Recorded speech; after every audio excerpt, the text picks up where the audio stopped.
What a delight it is to be with you here again today. It's Mensah Oteh. I want to ask you a question. The question I want to ask is this. Would you bet all of what you have, all of what you own, all of your net worth, would you bet it on yourself? Would you bet on you? If you had the opportunity to bet on yourself, would you? And would you give everything you have as a stake for you? And that's a difficult question, I understand. And if your answer was yes, then why would you? Why would you bet on you? If your answer was no, then I have a follow-up question. Why not? I want to talk about self-belief. I believe self-belief is important for various reasons. But I believe, and my intuition tells me that the most important component of who we are and who we'll become and everything we'll have and the experiences of our life will be built on our self-image and the belief we have in ourselves. And so in the next few minutes, I want to share with you some of my thoughts about how you can develop a much more empowering self-belief towards yourself, but also how you can help your self-image become all that you want it to be. Let's start by saying this. No one is born with a self-image. Now that might sound like a really silly statement to make, but it's the truth. No one is born with a self-image. When you're born with an empty mind. Everything that is formed occurs after your birth. You start to hear words, you start to hear sound, you start to see things. You're influenced by various people, you're influenced by your environment, you're influenced by the events, you're influenced by your experiences, and you're influenced by your dreams and goals. But when you're born with no image, no self-image. Your self-image is something that you've had to inherit. It's something you've borrowed from other people. And part of what you call your self-image is based on people's opinions, based on people's knowledge, based on people's behaviors, based on people's characters that you've somehow, either through association, you've picked up, or through modeling or copying, you've picked up. Now guess what? Just as you came into the world with no self-image, you can change your self-image. And that is the most, in my opinion, that is perhaps the most emotionally comforting piece of knowledge. Now think about this. There are some people around the world who are born into so much poverty, sadness and sorrow and pain. And if they had no choice and they had no chance of changing their self-image, then it would mean that life dealt them a bad card. It would be unfair. It would mean that life was cruel. It would mean that if there was a God somewhere, that he was very, very unfair. Now, I believe that we're born into unique circumstances and under unique environments. I don't believe that anyone is destined for a particular life.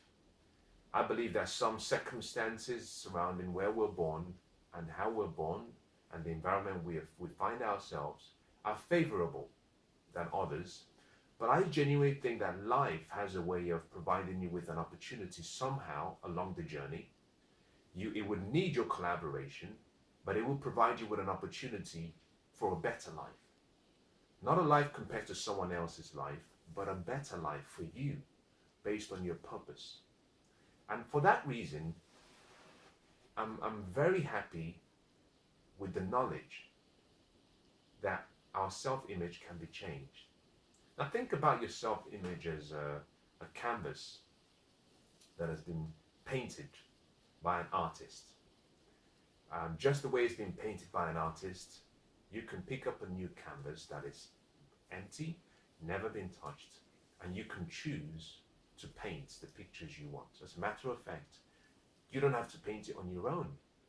You can find the best artists to paint for you. Now, if our self-image comes from the environment we find ourselves, that we grow up in, the relationships we have around us, the events, the experiences that we encounter, but also our dreams and goals, then it wouldn't be wrong to say that a lot of the people who have painted our self-image or self-portraits were not the right people. They may have loved us, but I've found from experience that you can only give what you have. And if the people we even call family have limited themselves in their mind, if they have been limited by the events and circumstances that they themselves had to go through, then it would mean that they could only give you what they had. Now, let's look at the contrasting view. You have a blank piece of canvas, but this time around you decide you're going to get the best artist. You might say, I want Michelangelo in my team. I want Vincent van Gogh in my team. I want Picasso in my team. And I want these masterminds together with me to help me paint the best picture ever. Now, you would agree with me that the likelihood that the image you would paint with these remarkable artists will be much better than the image you inherited from the amateurs who helped you form your self-image. Now, if that's the case, and knowing that your self-image can be changed, then you and I have a decision to make. A decision that can change the course of our lives. A decision that can lead us into leading the life that we deserve and we want. The question is, are we going to make the decision? Well, that's for you to decide, and that's for me to decide. Now, let me give you an idea about how powerful your self-image is. At a very young age, if you go to Africa, in various parts of Africa in the wild, where you have animals, where you have elephants, a baby elephant is taken at a very young and tender age. The baby elephant has a piece of chain, a very strong piece of chain, either placed around its leg or placed around a particular part of his body. That piece of chain is then taken and put on a stake. And that stake is driven so far down into the ground, made so strong, that when the baby elephant tries to walk around or move, it's restricted. Now, at a young age, the baby elephant starts to pull, starts to struggle. It wants freedom. But the more it pulls, the more it realizes that this piece of chain and this stake will not let it go. Now, the baby elephant will do that for a number of days, for a number of months in some instances, and in some cases even for some years. And then it gets to a point where the baby elephant has tried so many times, and then it decides there's no hope. There's no need for us to keep struggling. There's no need for me to keep trying. Now, what makes this story so remarkable, but also very sad, is simply because as the baby elephant grows, although it used to be a baby, when he grows into this giant of a beast, this beautiful looking, incredibly powerful giant of a beast, in its mind, it cannot break that chain. And the baby elephant that has now become a grown elephant will remain in the same position despite the fact that it has all this potential, and in a split of a second it can break that chain, it would never do it. It will remain in the same position. And why is that? It's been conditioned. You and I have been conditioned. The habits we've formed are conditions. We've been conditioned in how we think, we've been conditioned in how we feel, in what to feel, even what to think. We've been conditioned in how we live. We've been conditioned in every single area of our life. And to create a new self-belief, you need to recondition yourself. And so what I would start by saying is, if your answer to my original question at the start, which was, would you bet all of what you had on yourself? If your answer was no, then that is an indication that there is something about you that for some reason that you don't believe in. There is something about you that you don't believe in.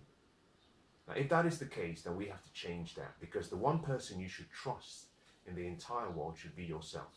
The one person you have to have absolute belief in should be yourself, because you are you, and you will always have you. Everyone else may go away, but you will always have you, and therefore you must be in harmony with yourself. If no one believes in you, you have to believe in yourself. But if you don't believe in yourself, how can other people believe in you? Now, to change your self-belief, there are two ways you can do this. I call the first the forward approach. The second I call the backward approach. Now, the forward approach is simply that self-belief always precedes performance. And performance is dependent on activity. So with the first approach, of the forward approach, here you have to start creating self-confidence, because self-confidence feeds your self-belief, and your self-confidence feeds your self-image. Your self-confidence starts to change that painting you have about yourself. But to create and build self-confidence, you cannot do that by simply using affirmations. You cannot simply sit there and affirm yourself into confidence. It doesn't happen. Affirmations have a place. They help you build faith through what we call spaced repetition. Self-talk helps. Autosuggestion helps. However, faith is only complete by action. Faith is made complete by what you do. Activity completes the whole process. And this simply means that you have to start gathering what I call a testimonial list. You have to start gathering a lot of evidence of you doing something and succeeding in what you were doing. Now, if you don't believe in yourself, it's simply that maybe there have been so many things and so many areas in your life where you've let yourself down. Well, we can change that. Why don't we start with something simple, and that is where you should start. Let's start at home. You wake up in the morning, make your bed and make it properly. Never leave your room without making your bed. If you bring in order into your life, automatically what you find is that your self-confidence starts to go up and you start to feel good about yourself. So just make a decision where you say, okay, well, my laundry is going to be done on a particular day. My room, my house is going to be kept incredibly clean. I'm going to make sure I do it. Small, subtle changes, while they might seem insignificant, starts to build what we call a testimonial list, whereby your mind can go back and say, remember, for the last 4 days, you've done your bed every single day. So you're a good person. You have what it takes. You can do this. Your mind might also say, remember, the last time you were in the gym, you trained hard. Your personal best was 110 kilograms. So you can do 115 because you've done 110 and you've done it a few times. But that starts by taking steps, incremental steps, whereby you start to record and journal your victories. The more you look at your victory list, the more you're re-inspired and inspired to take on much bigger dreams and goals. So self-confidence can be easily built, but it requires a decision from yourself. That is the forward approach. When you do this, what you find is that you start to build a level of belief in yourself. Now let's go back to what I said initially. Self-belief must precede performance, and performance is dependent on action. Now you've taken action. Once you've taken action, you've seen the results. The results seem good. Now you can go back and reaffirm yourself with the facts, with the evidence of your victory, which would enable you to take more action. Very simple. Now the backward approach, which is the second way of increasing your self-belief, is you don't start by activity, maybe because there is no activity in the present, although I would doubt that to be the case. But in the second approach, what you're doing is you want to start from the end in the mind. You want to start by saying, okay, well, who do I want to be? Who would I have to be to really believe in myself? And then you walk backwards from that person till today. For example, you might say, well, I want to be the world champion in swimming, in 100, whatever the distance is. I want to be the world champion. Now, if you were the world champion, what would you do? How would you live? How regularly would you train? What would be your routine like? How would you eat? Where would you live? By beginning with the end in mind, you start to paint this picture of the you of the future. Now, guess what? As soon as you have a picture in your mind, you're ready. By being ready, I simply mean you can start to use what we call your vision, because your vision is what helps you allow your intellect to recognize that a much higher level of activity is taking place, which is imagination. With a picture, your intellect can go into what I call a more submissive position, and you can start creating with your imagination. And that is important. You need your imagination to change your self-belief. Now, to do this, you've said to yourself, I'm a world champion. Okay, well, close your eyes and see yourself swimming those laps.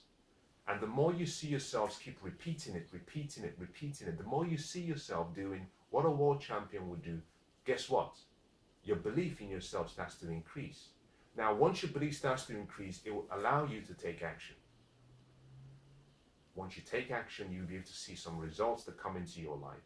Those results will now be evidence which you can use to reinforce those pictures in your mind again, and then you can go through the same cycle.